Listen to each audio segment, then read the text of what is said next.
Welcome, Music Multiverse listeners. This is Beyond Your Radio, and it's time for another episode of What's in Your Ear. This is episode 9. Tonight, it's just Jeff Young and myself, which is usually where most music discussions start and end. Back in the day, then we let other people into the mix. We, let their opinions in. So this is a cool opportunity, and I can't wait to hear what he's decided to share tonight. But before we do, if you're new to the channel, well, we're blessed to have you. Have you subscribed yet? Well, please do so, because apparently that's real important. We would hate for you to miss a moment, a rant, or a moment like this, or maybe your next favorite album. We love comments, so please chime in. We'd like to know what you're listening, what you're thinking. What about likes? Well, they're cool, and they make Google and our website happy, so click away. Anyway, let's do this. Each show is completely unique, and this one will definitely be that way. We'll get Jeff 3 albums and myself 3 albums. Obviously, it's impossible to listen to everything, but I certainly give it a try each and every week, this being 2 weeks apart.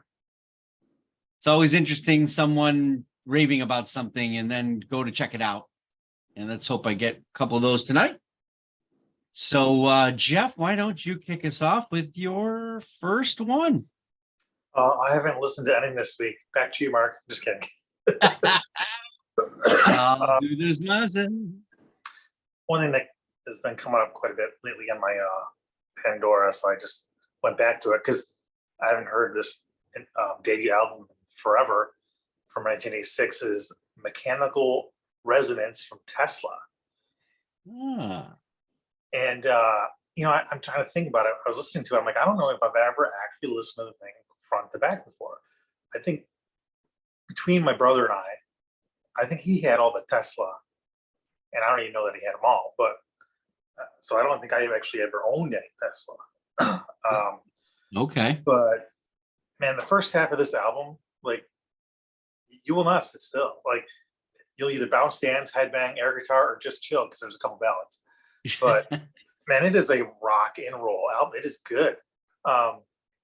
It produced 2 hit singles that year. So Modern Day Cowboy and their cover of Little Susie. And that it was an immediate success. They toured Daily Roth, Alice Cooper, Def Leppard, and Poison.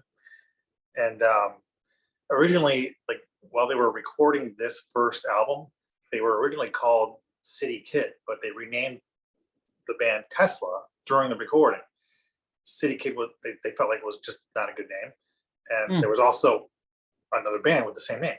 So whatever, they somehow picked the Serbian electrical engineer, Nikola Tesla, to base a lot of their songs and song titles and content and their band on. So that's what they picked. Cool. One also thing I did discover that I didn't know about, I don't know if we've ever heard this, Mark, but in 94, when their 4th studio album came out called Bust a Nut, the Japanese version had a previously unreleased cover of The Ocean by Led Zeppelin. Really? Now I would definitely be interested in hearing that from them. Yeah, it's funny that you mentioned that, because I'm thinking about my catalog and I'm like, geez, what do I really have of Tesla? There's some, I know I don't. Obviously, I know I don't have Bust a Nut.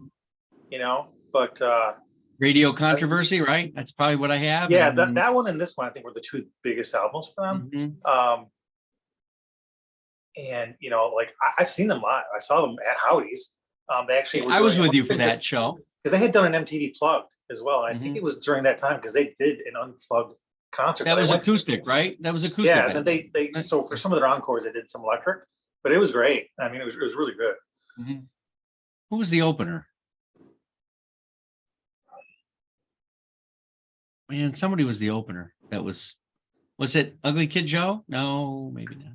I don't remember. I couldn't remember if I saw that alone or if you were there.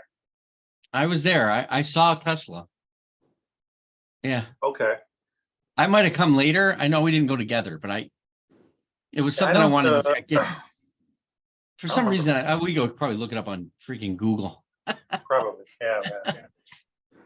But yeah, this, I mean, the album has got a lot of great guitar work. I mean, the songs are all fairly different, once you get to the second half of the album. There's a couple that I wouldn't probably listen to all the way through, like every time, other than the first or second time. But man, the first half of the album really just rocks. Yeah. Yeah, if I remember that correctly. Yeah, they sort of faded from my, but right now, now that you mention this, I'm going to start going back and probably find those records for really, really cheap prices, CD wise, not album wise. But Yeah. although not in today's world, those days of finding the $1 and $2 CDs are just about gone. So, well, my first one is something I posted on Facebook and Twitter and that for album for today. I was kind of caught off guard by it. I didn't. Now, just to give everybody a bit on me. I think I've just recently joined the fuzz stoner psychedelia, rock phase over the last 2 years. And then going back, I mean, I didn't realize how attached this stuff is to people like Black Sabbath and Deep Purple and Budgie or other people like that. But this band just decided we'll name ourselves Fuzz. Can't believe it wasn't taken. And what do you want to name your debut album? Fuzz? Why not? So Fuzz. Fuzz is the debut studio album by native California band, released October 1st in 2013. The album features a traditional heavy metal hard rock sound in the vein of High Tide, Black Sabbath, and Deep Purple. This sonic sound meets fuzz hard rock blistering guitars. Definitely in the wheelhouse of those I've mentioned. But it's the psych vocal delivery that puts it on the map. And the speed kind of punks it up a bit.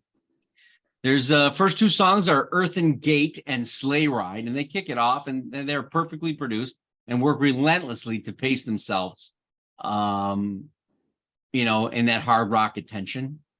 Yeah, I don't know. There's lots of fuzz, lots of distortion. It comes in gangbuster type of things, but they know how to bring it down and let a bass line come in and start the song. But they don't linger there that long in that 60s kind of vibe. They bring right back and blister again. And I'm probably thinking that's why, this isn't kind of be that radio friendly in 2013. I didn't really go back to see what was out in 2013, but I can honestly say this is a real gem. And in that category, and I'd be hard pressed to give you something else from 2013 that sounds better. It's 8 songs, 36 minutes maybe, and they all blister. And they're all right in that wheelhouse, and they don't apologize for any of it. So my first one is Fuzz, and their album Fuzz from 2013. If you're a stoner rock, psychedelia, Black Sabbath, Deep Purple kind of fan, in a modern sense, but they still, like, again, there's a late 60s kind of stint on it, which is cool. I'm not really familiar with them. I wasn't until this year. I didn't know. I mean, maybe if there's a more of their most popular songs, maybe I would recognize them from somewhere. I don't know, but I got to tell you, just name thing. No, I want to thank Ripple Music for bringing a lot of these to my attention. I mean, they've got some great deals on their music and the people in the bands that they put out. And not only do they put out bands, they talk about other bands as well. From Bandcamp, and great to hear it. And they're kind of like, like I said, I never create from a vacuum. I need people to tell me things and show me things. I can't listen to it all. So 8 years, 9 years later, 10 years later, holy shit, 10 years later, here I am going, geez, I missed this one. It's great. Jeff, what do you got for your second of the night? Second one is from 1980. Ooh. Black Sabbath. Oh, well. Heaven The and same Hell way, was the first Black Sabbath album to feature Ronnie James Dio, who replaced Ozzy in '79. So the album was an immediate commercial success. It reached number 28 on the Billboard 200, and it went platinum for 1 million sales. Dio actually was introduced to the band creator Tony Iommi in '79 by Sharon Arden, who later married Ozzy Osbourne. And then Tony and Ronnie met again by chance at the Rainbow Club on Sunset in LA, like a little bit later, like maybe a year later, or even maybe even that year. And then they both found themselves in, I guess, similar situations because Dio needed a new project and Iommi needed a new vocalist. Yeah. So they had kept in touch by phone, and finally Dio went to Iommi's house just to kind of have like a jam session thing. And that first day, they wound up writing and completing "Children of the Sea," which was actually a song that Iommi had abandoned prior to firing Ozzy Osbourne. Iommi was quoted as saying that he felt that they were creating something special with Heaven and Hell because it was just a different way of doing their music, whereas Ozzy would sing with the riff, the way he carried his own melody, and Ronnie would sing across the riff instead of with it, which he said musically opens up a lot more doors, and it was a new way of him thinking about writing in the music. So, there's really nobody comparable to Ronnie James Dio. I mean, he's just his own style. And I mean, maybe you could say, with the vocal range of, say, Disturbed, but even he's at his own level in some ways. But there's just no mistaking Ronnie James Dio, where he can go from really good melody to a different range of notes to the hard, gritty rock sound, and still always very clear. His diction is very good. Yeah, he was much clearer than Ozzy, I think. Yeah, he was more of a singer than Ozzy. They're both vocalists, but I'd say one of them's really a singer. Yeah. But yeah, I mean, just it's a easily 75% of the songs are songs that I would not skip past on the album. I mean, just a lot of good tracks. Yeah, I recently got the remastered in my collection, and I gave it the spin, and I could definitely tell that it sounded different than the original recordings. Yeah, the original cover art was a picture of women dressed as angels smoking playing cards. It was taken from a painting from like 1928. I forget where the painting was from, who did it, but it was based on somebody had done a painting of like college girls sitting behind backstage of a play, just hanging out waiting for their turn. Yeah, I is it me, or is that like it was a shorter album than usual for them? No, there's at least 10 songs. I know that the album's only 40 minutes long, and I was just kind of thinking about, those early records, especially, a lot of people would say that Black Sabbath never met their debut. I mean, it's probably sacrilege me saying that, but I know there are some people that think that the debut is quintessentially the best. And that was 5 songs, and that was about 40 minutes, where this one had like, what, 8 tracks or 9? I was just looking it up on my phone. It looks like it's about 8 tracks. Yeah, I just wondered. And yeah, Paranoid came in, and Paranoid was about 41 minutes. I guess they're about. I want to say this is. I don't know for sure, but I think this was like their 9th album. They did a lot of albums with Ozzy, including like the best ofs and stuff. But so I think it was like maybe like the 7th or 9th album. What, Heaven and Hell? Yeah. Yeah, considering it was 1980, right? And they started in 70.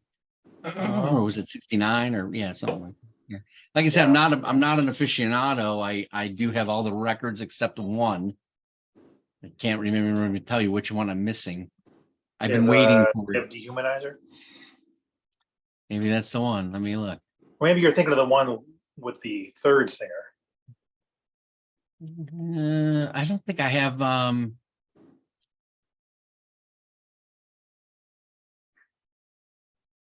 Have Eternal Idol. You know what? I don't have Dehumanizer. You're right. I don't have Dehumanizer. I would recognize That's that a cover. that's a Dio one. It's a pretty good album.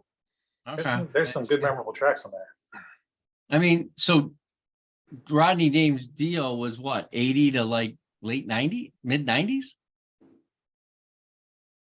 Or was there I don't know if somebody he in lasted between? to the 90s. I don't know. Because what, you got Heaven and Hell, then Mob Rules, then Born Again, the I say like Eternal 4 Idol. albums, right? I think he only did 4. So something in there's not right. Well, there was the Eternal Idol. I don't know where that fits in, but Well, that's that. Let me. I remember buying that at Cabbages on cassette. Vocalist Tony Martin.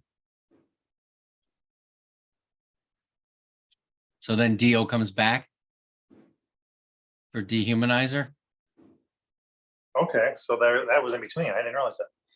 Yeah. Well, at least that's how they're showing it here. Can everybody be right? I don't know. You know, the only time I know that I'm right is when I'm looking at CDs that I have in my collection, because they're at the most recent to the oldest, right? If I, putting it right and looking at the back of them, it's the only time. And of course, these remasters always shuffle fit around too. But yeah, Black Sabbath, that's a record I've recently come to love, and their whole catalog. Like I said, it's kind of funny. You're talking about Fuzz to Fuzz, right? And you're talking about Black Sabbath. I had to go back because I only had all the newer Black Sabbath, not the old, right? So I mean, even the new one is good. I mean, oh yeah, I don't think that. Yeah, they might have put out stuff that they're not flawless records by any means. There's some. Yeah, I mean, Tentacle Ecstasy is, not the best. Yeah. Well, I'm wondering if I need to. I don't even know if I can tell you anything that's on that Idols one off the top of my head. But then again, just so high. A lot of digesting you have to do. You can't just listen to a Sabbath record and go, oh, I know all the songs now. Especially if you listen to Greatest Hits. So. Yeah, I mean, everything from Dark I Want to Scare You to Let's Go Bluesy, Mm-hmm. Yeah, it's hard rock. Whereas, blues. with Ronnie James Dio, it's more kind of like straight ahead rock / metal, Mm-hmm. So my second record takes well, let's put it this way. I know I beat up Stuart Copeland the other day for Album Review Saturday. I'm sorry, I just didn't like the orchestrated versions of The Police. He's so pissed he didn't even respond. Yeah, I didn't. He'll never talk to me again. But remember, I did say that they've hardly made any mistakes as professionals. They're solid individuals. And tonight, tonight I'm going to talk to you about one of those special moments, for me anyway. And that's Andy Summers' Green Chimneys, the music of Thelonious Monk. This is where, Andy Summers says, my God, I was back when I was 16 years old and he got a hold of a Monk record. It was given to him. And, he was just smitten with it and loved it. It's always been in the back of his mind and kind of obviously influenced some of his guitar playing. I wouldn't say much of it because it's obviously not in the same wheelhouse. And I know that this album got critically not a great review, which I kind of understand. I think that's because people did not respect what Andy Summers was really doing. He wasn't trying to make a Monk as Monk. He's not trying to recreate Monk. He was trying to put his love of it into what he does and how he plays. Andy Summers is not I don't think he'd be in the top 50 guitar players of all time, but he's still got a signature sound. And I love that he did this the way he wanted to do it. That's why it's especially from a rock and roll and other worlds this comes from. Hey, but I love that best as long as you're relevant. Pardon? You don't need to be the best as long as you're relevant. Yeah, like Neil Young doesn't have the best vocal, but he makes a connection with his song and the music, right? But I love that Andy Summers put his guitar playing to the limit here. I can tell that this this is stretching it and really getting into it. And he risked his interpretation and this homage that he's delivering. It's a wonderful take on some very cool Monk. I love the Sting vocal. He comes in around midnight, and the critics said he screwed up the lyrics. It's Sting. He doesn't screw up lyrics. He does it the way he wants to do it. He delivers it. I mean, this is the problem I have with some critics and stuff, right? Just don't get too deep into it. But everything about the record is built around the respect taken from a perspective of a lover and creating his own take on it. Yes, it has a vibe and pitch that's in the rock environment, which makes it unique, especially with Sting and Summers. Don't knock the vocal. You can't. The drumming and horn work in this is fresh. It's wonderfully recorded and placed within Summers' guitar efforts and effects. Each track seems unique to my ears, and even when listening to Monk, I can get lost. Where am I? What is this song? Whereas this has it has my attention a little bit more. Don't be offended. Suck it in. Pretend it's not Monk and enjoy it for everything it celebrates about jazz playing and the actual recording of jazz. Because recording jazz is probably monumentally more difficult than a rock record. But although I feel there was very little improv going on here, I think this was probably very systematic.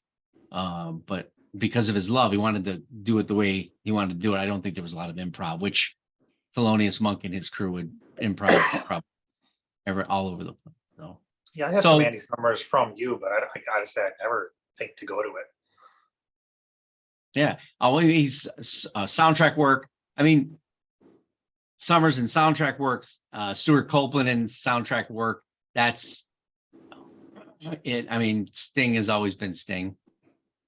If you think about it, he took the Police to a jazz environment, and somehow, for some reason, everybody thinks that you can put the Police in an opera, an orchestrated environment, and for some reason, for me, it doesn't resonate. And yeah, I don't think so. I apologize for my. I don't apologize for my. I'm just. Like I said, I even in my review, I said, please contact me, comment. I want to know how you take it. I heard somebody on one of the YouTube channels. He was like, really digging it. And I'm just like, did you just say that? What are you digging? You know, there's female vocals. It doesn't work. You know, could you imagine Black Sabbath and they're going to do female vocals? I mean, I guess it depends on who's doing it. Well, yeah, that's the thing is they're not like a Sting. Like maybe Liz Phair would have been, I don't know. I'm throwing shit out. But anyway, Andy Summers, Green Chimneys, the music of Thelonious Monk. Yes, guest appearance by Sting. Somebody mentioned that Peter Frampton's on the record. I don't. I have the album, and there's no liner note here that tells me Peter Frampton. So I don't know if he just didn't need to be noted on here or whatever. But it's a great record. Your number 3. Mine's an EP. What? From Metallica. It's the $5.98 EP, Garage Days Re-Revisited, from 1987. Later called the $9.98 CD, Garage Days Re-Revisited. So it consisted of covers of late 70s and early 80s new wave British punk metal bands and punk rock music, basically all cover songs. Mm-hmm. It was rehearsed in Lars Ulrich's soundproofed garage and then recorded in LA over the course of 6 days. So it's the group's first release following the death of bassist Cliff Burton, featuring Jason Newsted. So the thing is, Metallica in '87 was scheduled to play at Monsters of Rock Festival at Castle Donington. And so the band's UK label suggested they release some material to mark the occasion. So initial songwriting, after adding Newsted, only resulted in a demo for the song Blackened, which later was on And Justice for All. And also during that time, James Hetfield broke his arm skateboarding. So he was unable to play guitar for several weeks.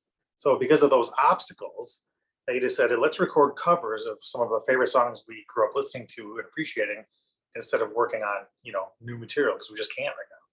So Newsted, who was, before joining Metallica, or even maybe some previous bands.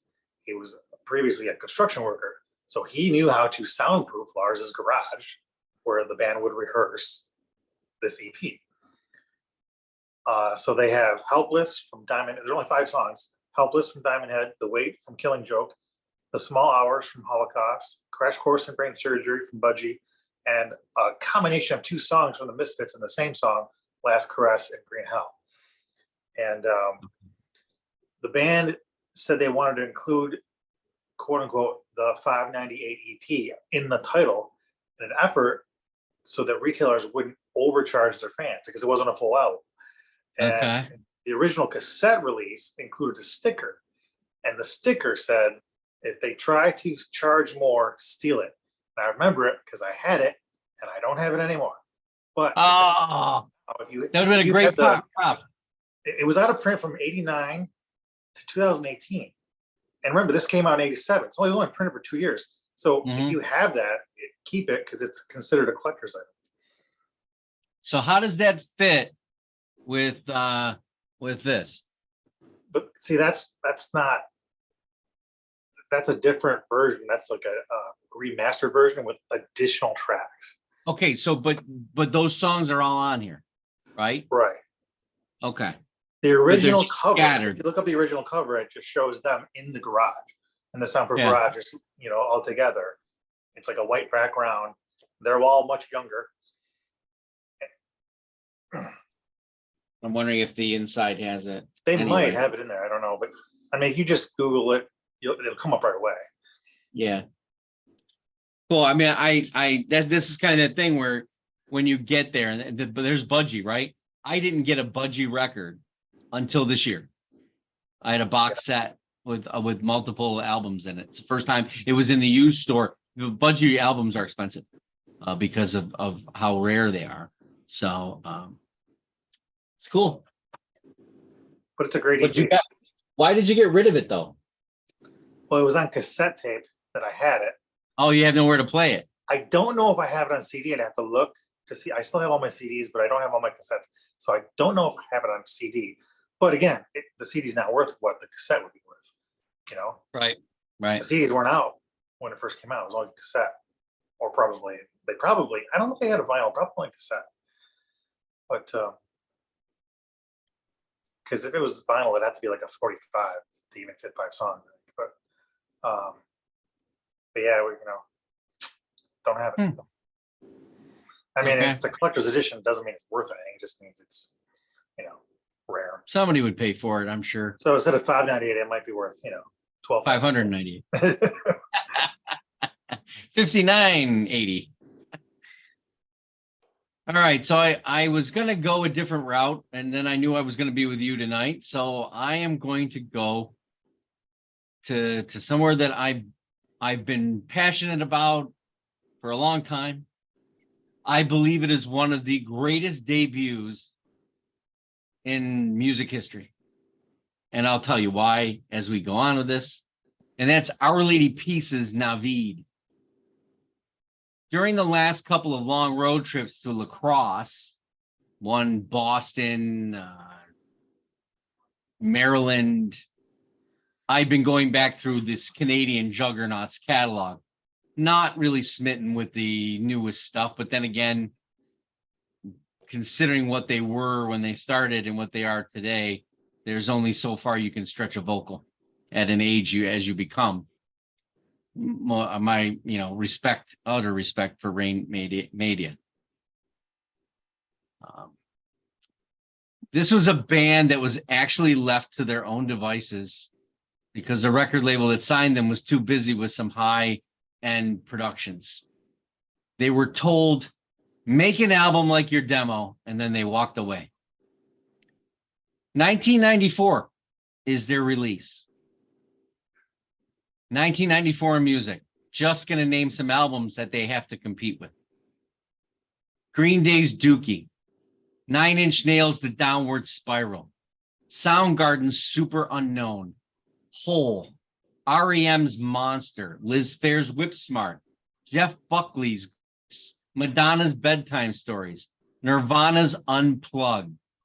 Live's Throwing Copper. Weezer. Don't remember which album that is. I don't think it's Pinkerton or whatever. Maybe it is. No, the album before it, maybe. Stone Temple Pilots, Purple. Yes, Oasis's record. And just to throw in one more, Bush's 16 Stone. A lot of those are on the same label that they were signed to, which was Sony. Now, this is Sony Music Canada, so take that with a grain of salt, because Sony Music Canada does not have the millions of dollars and then billions of dollars that Sony Music in the US has. So the title Naveed is taken from the Persian name for bearer of good news. Well, after much demos and stuff, this band gets together, and obviously this record guy says, do this, and then leaves them alone. They were fortunate enough to get with somebody in the production level that could help the band, but not influence the band. And I think that relationship worked really well for the design of this record. It's funny how the first thing you hear when this album starts is Rain's voice instead of some type of opening. However, the band follows immediately right after, and they all kick off kind of together nearly. The album is all about the power of that drum, because it's fierce as hell, almost to the point that you're thinking, if many years into the future, you might think of Saint Anger. Also, that inner workings with Rain's original crazy vocals makes this one of the greatest debuts that went under the radar in music history. We're talking about an album that sold 400,000 copies in Canada, which is 4 times platinum for Canada because of their size of their population at the time. But this album also sold 250,000 copies in the United States, which is a very, very difficult thing to do, as the Tragically Hip will tell you, 5440, and other Canadian acts going on at the same time.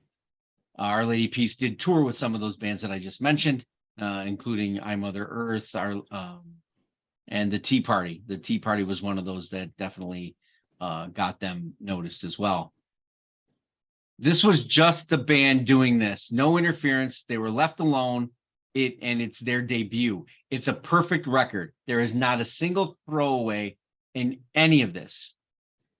What's odd is it's still considered raw against their standards, which when you think about the record and production qualities, that's sort of crazy.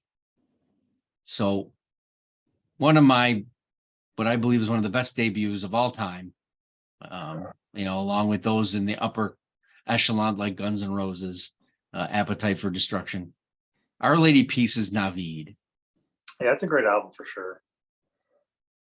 Man, I clumsy follows, but I think it has some throwaway here and there. The production is grandiose. I mean, obviously they got more money that time. I like Happiness Is Not a Fish That You Can Catch. That's a really good record too, but that's a longer record, I think. More songs to it, but I mean, when you think about Naveed, the drums catch me, the how hard everything hits. There were throwaways and songs that the band decided not to use. One of them is in the Canadian collection. There's a society that holds these things that they can't be released for some reason. That's I don't know if it can't be released, but they're holding it as some special because of it not being put on the record. And Needle in the Damage Done, the Neil Young cover, was actually done during that recording session because the band was asked to do a song, considering they were one of the new up and coming bands, and that was for Neil Young tribute album, Borrowed Tunes. But they didn't put it on the record because they thought it fell within the record, but they didn't want to put a cover of somebody else's stuff on it. Very decisive band, how they did things. I don't remember how many times I've seen them live, maybe twice. I don't know. I've seen them at the Trough, right? That one I remember, the Trough. I mean, that's a small venue. It's crazy. That was the beautiful thing about being in where we are. Canadian bands come over, we can see them with 75 to 125 people in a small club. Yeah. And just, well, I want to thank Jeff Young for joining me tonight. This is kind of like an every night kind of thing, what we would do, a talk over the phone. I certainly hope that it's exposed some new music for you that have watched or something you may have forgotten about. We'll do this again in 2 weeks with more albums and selections from our panelists and what they got in their ear. We're on the web at www.beyondyourradio.com, Facebook, Twitter, Instagram, and of course, please like, comment, and subscribe, and check out our website for articles and music bites from Chef Jeffrey. And we got Album Review Saturday coming up and Unknown Sundays. Happy listening.